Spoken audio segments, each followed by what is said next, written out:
तो मित्रों, मैं हूं मंटू कुमार और आप सभी का इस लिगुडो एकेडमी में हार्दिक अभिनंदन करता हूं। और मैं उम्मीद करता हूं कि इस लॉकडाउन में आप जहां भी होंगे स्वस्थ होंगे एवं कुशल होंगे। तो आइए मित्रों, हम बात कर रहे हैं संधि की। तो मित्रों, संधि जो होती है वह 3 प्रकार की होती है: स्वर संधि, व्यंजन संधि और विसर्ग संधि। स्वर संधि 5 प्रकार के: दीर्घ संधि, गुण संधि, वृद्धि संधि, यण संधि और अयादी संधि। ये मैंने पिछले वीडियो में बता दिया है। तो मित्रों, हम अभी स्वर संधि में दीर्घ संधि पढ़ रहे थे, इसी को हमको पढ़ना है। तो आइए दीर्घ संधि में थोड़ा देखें हम।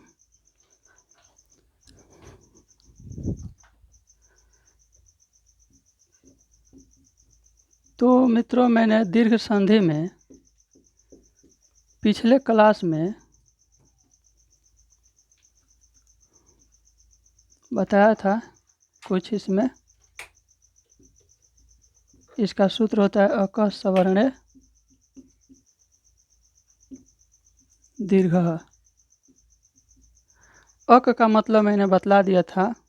अक का मतलब होता है अ, ई, उ, री और लिरी। अक का मतलब अ, ई, उ, री और लिरी। तो हम लोग दीर्घ संधि में हमको इसी को पढ़ना है। तो हम लोग अ के बारे में पढ़ लिए थे। दीर्घ संधि में हम लोग अ के बारे में पढ़ लिए थे। एक पॉइंट में लिखवाए थे हम कि यदि एक तरफ अ या आ रहे और दूसरी तरफ भी अ या आ रहे, दोनों जब मिलेंगे तो आ की निर्माण होगी। ठीक है। जैसे विधा धन आलय, शिव धन आलय, शिक्षा धन अर्थी। इस तरह से मैंने एग्जाम्पल में पिछले वीडियो में बतला दिया है। तो आइए अब उसी में दीर्घ संधि में ही पॉइंट नंबर 2 लिखेंगे। यदि अ के बारे में पढ़ लिए हैं, अब ई के बारे में सेम जिस तरह से परिभाषा इसको लिखे थे, सेम परिभाषा इसका ई का भी होगा। जैसे यदि ह्रस्वई या दीर्घई के बाद यदि इकार, इकार बोले तो मित्रों ह्रस्वई या दीर्घई। इकार कहने का मतलब ह्रस्वई या दीर्घई, अकार कहने का मतलब अ या आ, उकार कहने का मतलब छोटा उ या बड़ा उ। तो आइए, यदि ह्रस्वई या दीर्घई के बाद यदि ह्रस्वई या दीर्घई रहे तो दोनों मिलकर दीर्घ ई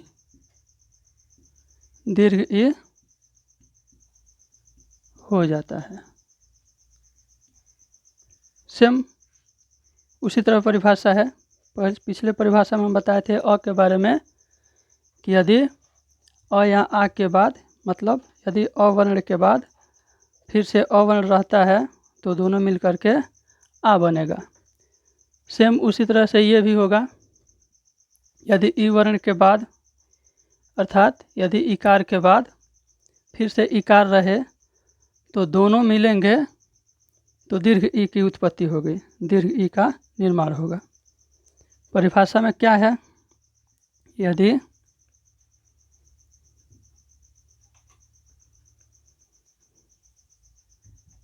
ह्रस्वई या दीर्घई के बाद अगर फिर ह्रस्वई या दीर्घई रहता है तो दोनों मिलेंगे तो दीर्घ ई की उत्पत्ति होगी। मतलब एक तरफ छोटा ई या बड़ा ई रहे और दूसरे तरफ भी छोटा ई या बड़ा ई रहे, दोनों मिलेंगे तो क्या बनेंगे? दीर्घ ई बनेंगे।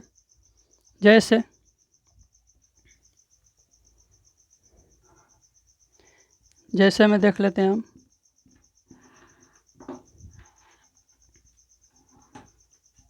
कवि धन ईश्वर, कवि धन ईश्वर, ठीक है।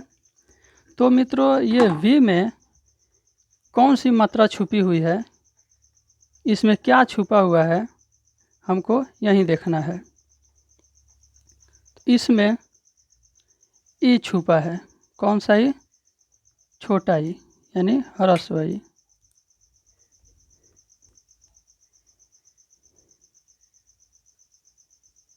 और धन चिन्ह की जगह पर धन चिन्ह, और ये दीर्घ ई है।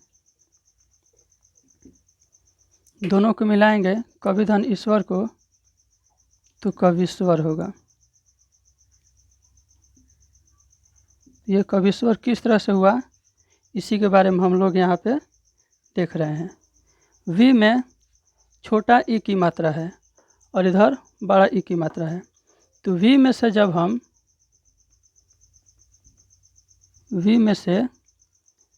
हम ह्रस्व ई की मात्रा जब छुपी है, इसको जब बाहर निकालेंगे, इसको बाहर निकाल लिए, और इधर बड़ी ई है यानी दीर्घ ई। तो जब इसको निकाले हैं तो इसको भी निकालेंगे। दोनों को जब निकालेंगे तो मैंने सूत्र में बताया है कि यदि एक तरफ छोटा ई रहे या चाहे बड़ा ई रहे और दूसरे तरफ भी छोटा ई या बड़ा ई रहे, दोनों जब मिलेंगे तो दीर्घ ई की उत्पत्ति होगी, दीर्घ ई बनेंगे, दीर्घ ई। तो धन चिन्ह की जगह पर क्या हो जाएगा? दीर्घ ई। अब देखते हैं ऊपर जो बच जाएगा उसको लिख देंगे। तो यहाँ पर कब बचा है, ये तो रहेगा ही। और वी में से जब ई को निकाल लिए हैं तो केवल क्या बच गया है? वह बच गया है, और धन चिन्ह की जगह पर दीर्घ ई, ठीक है। और इधर क्या बचा है? केवल स्वर। दीर्घ ई की मात्रा मित्रों किधर से होती है? जैसे तो दीर्घ ई की मात्रा, इसको मैं मिटा दे रहा हूँ, ऊपर वाला नोट कर लेंगे आप लोग। जैसे हम लोग लिखते हैं ककाहारा, क, कानून का, हारसिन की, दीर्घिन की, ताड़कुन को, बाजुन को, एकले के, दोल्हे के, करमत को, विस्कन्ने को, मास्ते कंग, दुर्भाषे क। इस तरह से ककाहारा होता है। तो मित्रों जब क को तोड़ेंगे तो इसमें अ मिलेगा, ठीक है। का को तोड़ेंगे तो आ मिलेगा, की को तोड़ेंगे तो ह्रस्व ई मिलेगी, और ये की को तोड़ेंगे तो दीर्घ ई मिलेगी, इसलिए इसको दीर्घिन की बोलते हैं। ये ताड़कुन है ह्रस्व उ, इसमें दीर्घ उ, ए यानी कि हम लोग ककाहारा को जब तोड़ेंगे तो उसमें आ स्वर मिलेगा, ठीक है। तो देखिए दीर्घ ई की मित्रों मात्रा किधर से दी गई है? यहाँ पे दीर्घ ई है, इसकी मात्रा इधर से दी गई है, इधर से। तो यहाँ पर फिर से हम लिखेंगे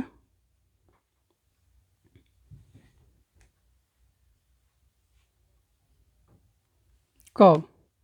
अब तो ये दीर्घ ई है, दीर्घ ई की मात्रा किधर से हो जाएगा? इधर से हो जाएगा। यहीं अगर ह्रस्व ई रहता तो इधर से देते, यहाँ पर है स्वर को स्वर, आ गया ना सेम, ठीक है। एक और एग्जाम्पल देख लेते हैं, एग्जाम्पल नंबर 1। इसको मिटा दे रहा हूँ मित्रों। तो दूसरे एग्जाम्पल में देखेंगे रवि धन इंद्र। तो सेम हम पिछले मतलब कि एग्जाम्पल में तोड़े थे, मिलाए थे, संधि किए थे कवि धन ईश्वर को, सेम उसी तरह ये भी होगा। इसमें से भी जो छिपा है मात्रा उसको निकालेंगे। तो इसमें कौन सी मात्रा छुपी है, छोटा ई है या बड़ा ई? बिल्कुल छोटा ई। इस छोटा ई को बाहर निकाल लिए, ठीक है। और धन चिन्ह की जगह पर धन चिन्ह, पहले इसको मिलाएंगे तो रविंद्र होगा। तो रवि धन इंद्र, इसको जब मिलाएंगे तो रविंद्र होगा, ठीक है। देखते हैं तोड़ करके, मिलाएंगे। इसमें कौन सा ही छुपा है, छोटा ही। इसमें मात्रा किधर से है, हारसीन है। तो हारसीन का मात्रा क्या होता है, हारसीन मतलब हरस्व ई, और इधर से रहेगा तो दीर्घ ई। जब इसमें से ई को निकाले हैं तो इसको भी हमको बाहर निकाल लेना होगा, ठीक है। यह भी हरस्व ई ही है। दोनों को जब जोड़ देंगे, दोनों को भी जब संधि कराएंगे, जोड़ेंगे, संधि का मतलब मिलन होता है मित्रों।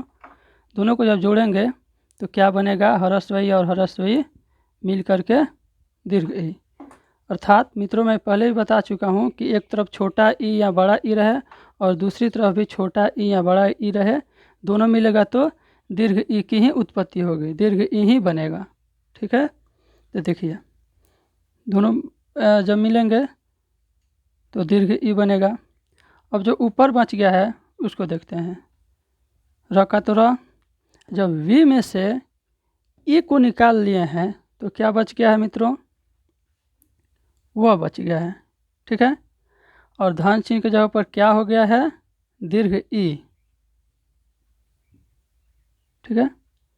और इधर क्या बचा है, ई को जब बाहर निकाल लिए हैं तो केवल क्या बचा है, आधा न और द्र, ठीक है। अब इसको मिलाएंगे। जब इसको मिलाएंगे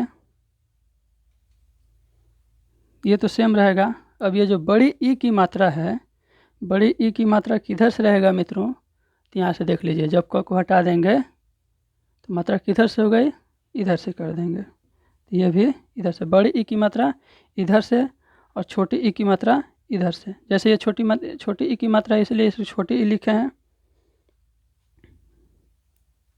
और ये र हो गया सेम, ये भी सेम और ये भी सेम। ठीक इसी तरह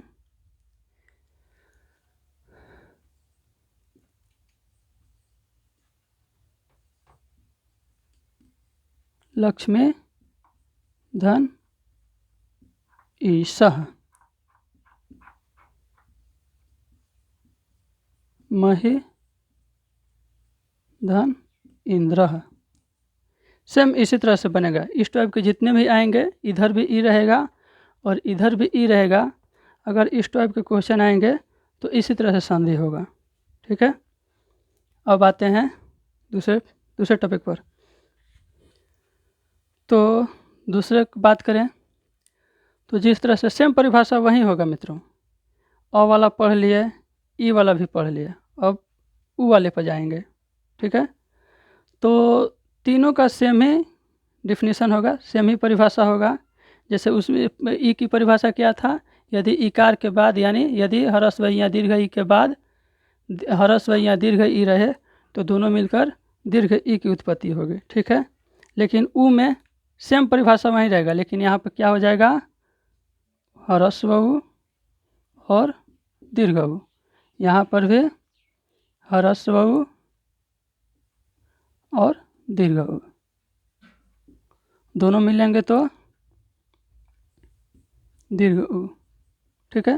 और यहाँ इकार की जगह पर केवल क्या कर देंगे, उकार कर देंगे। उकार कहने का मतलब छोटा ऊ या बड़ा ऊ, ठीक है। अकार कहने का मतलब अ या आ।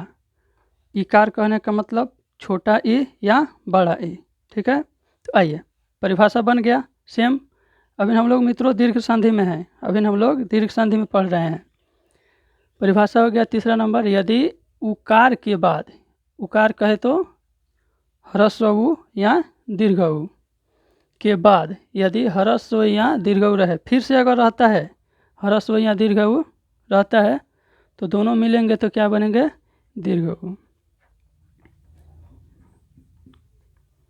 यदि परिभाषा में क्या है, ह्रस्व ऊ या दीर्घ ऊ के बाद, यदि इसके बाद फिर यहीं रहे तो दोनों मिलेंगे तो क्या बनेंगे, दीर्घ ऊ बनेगा। ठीक है, एग्जाम्पल में देख लेते हैं।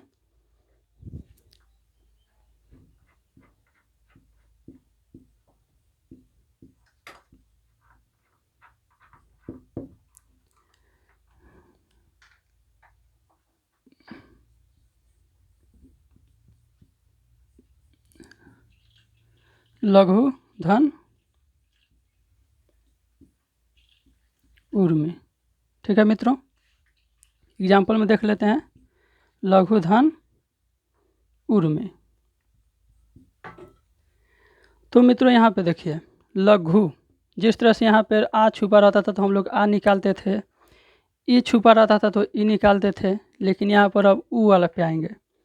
ऊ वाला ऊ छुपा है तो ऊ निकालेंगे। अब ऊ में कौन सा ऊ छुपा है ये देखना है हमको।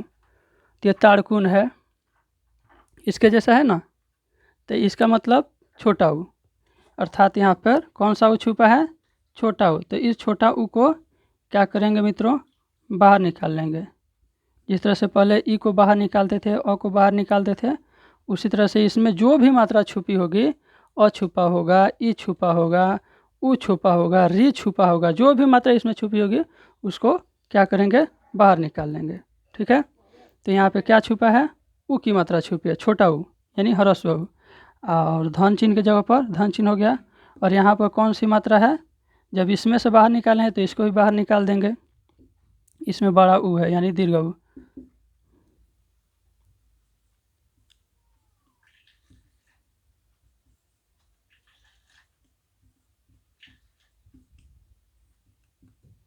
लघु में। ठीक है, तो जब दोनों को मिला देंगे तो परिभाषा में क्या है कि एक तरफ छोटा ऊ या बड़ा ऊ रहे, ठीक है, और दूसरे तरफ भी छोटा ऊ या बड़ा ऊ रहे। तो जब दोनों मिलेंगे तो क्या बनाएंगे, दीर्घ ऊ। दीर्घ ऊ का निर्माण करेंगे। ठीक, तो एक तरफ भी ऊ है और दूसरे तरफ भी ऊ है, दोनों जब मिलेंगे तो क्या बनेंगे, दीर्घ ऊ। ठीक है, अब जो ऊपर बचा है उसको देखते हैं। इसमें जो बच गया है उसको देख देंगे। तो ल के जगह पर तो ल, और जब घू में से ऊ निकाल दिए हैं तो केवल क्या बच गया है, घ बच गया है। ठीक है, धन चिन्ह की जगह पर दीर्घ ऊ, और इधर ऊ निकालें तो केवल मिर बचा है और ये विसर्ग हो गया। अब इसको देखें, मिलाते हैं इसको।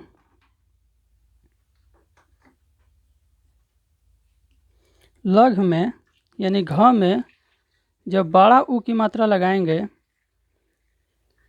तो बड़ा ऊ यहाँ पर है। बड़ा ऊ की मात्रा क्या है, बारजून है, अर्थात इधर से। ठीक है, अरमी हो गया। ये भी सेम, यहाँ पर हम मिला दिए हैं तोड़ करके। यहाँ पर तो मैंने शॉर्टकट में लिख दिया है, डायरेक्टली लिख दिया है लघुर्मी होगा, लेकिन लघुर्मी किस तरह से होगा यहाँ पर मैंने दिखला दिया है, तोड़ करके दिखला दिया है। फिर दूसरी एग्जांपल देखते हैं।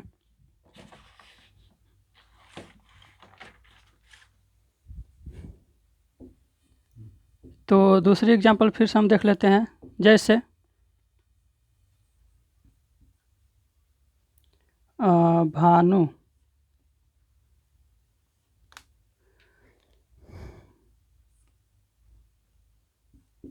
भानु धन उदय। ठीक है, भानु धन उदय। तो जिस तरह से हम इसमें जो मात्रा छुपी हुई है उस तरह से निकालते थे, उसी तरह से इसको भी निकालेंगे। यहाँ पे कौन सी मात्रा छुपी है, छोटा ऊ की मात्रा छुपी है, छोटा ऊ की मात्रा छुपी है, और धन चिन्ह के जगह पर धन चिन्ह, यहाँ पर छोटा ऊ। ठीक है, दोनों को जब मिला देंगे तो क्या बनेगा, दीर्घ ऊ। अब जो ऊपर बच्चा है भान, जब नू में से ऊ निकालें तो केवल न बच गया है, और धन चिन्ह की जगह पर दीर्घ उ हो गया है, और इधर उ को निकाल दें तो केवल क्या बचा है, द बचा है। ठीक है, अब इसको अच्छे से सजा देंगे। 9 में जब दीर्घ उ मिलेगा अर्थात बड़ा उ मिलेगा तो इसकी मात्रा बड़ा उ की कौन सा होगी, बारजून होगी। ठीक है, इधर से कर देंगे अदय। ठीक है, भानुदय। ठीक उसी प्रकार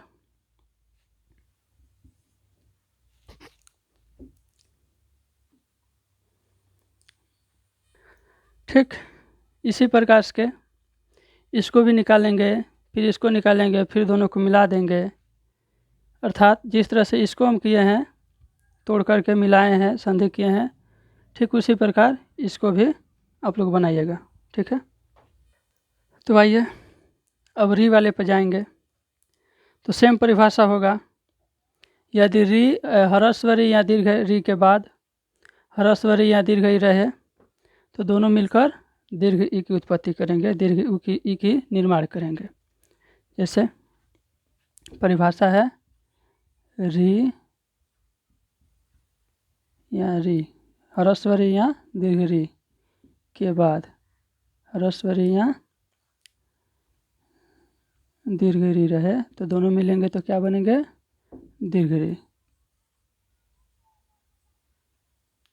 अर्थात एक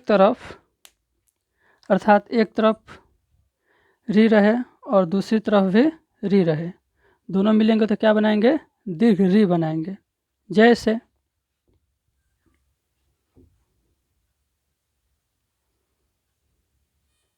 जैसे भ्रातृधन ऋणम, इस त्रि में यहाँ पर त में री है, इस री को बाहर निकालेंगे। जिस तरह से हम लोग अ को निकालते थे, ई को निकालते थे, उ को निकालते थे, सेम उसी तरह से इसको भी निकालेंगे। ठीक है, री को निकाल लेंगे, छोटा री है यहाँ पे, और धन चिन्ह के जगह पर धन चिन्ह, और इस री को भी निकाल लेंगे। जब दोनों को मिलाएंगे तो किसकी उत्पत्ति होगी, दीर्घ री की उत्पत्ति होगी। ठीक है, अब जो ऊपर बचा है भ्रात और धन चिन्ह के जगह पर क्या हो गया, दीर्घ री हो गया। ठीक है, और इधर क्या बच गया है, अड़ और म। जब दोनों को मिला देंगे भ्रात, देखिए मित्रों ये दीर्घ री है, ये हिंदी में कम ही आता है। तो यहाँ पे देखिए जब री को दिए जी दोनों मिलकर जब री बना है धन चिन्ह की जगह पर, तो त में जब री जुटेगा तो ये डबल होगा। ठीक है,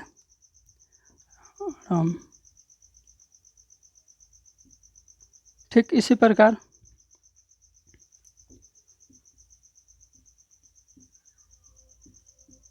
पितृधन ऋणम, ठीक इसी प्रकार बनेगा। ठीक है, तो आज के लिए इतना ही, और मेरी वीडियो अगर पसंद आया हो तो लाइक करिए और शेयर करिए। धन्यवाद।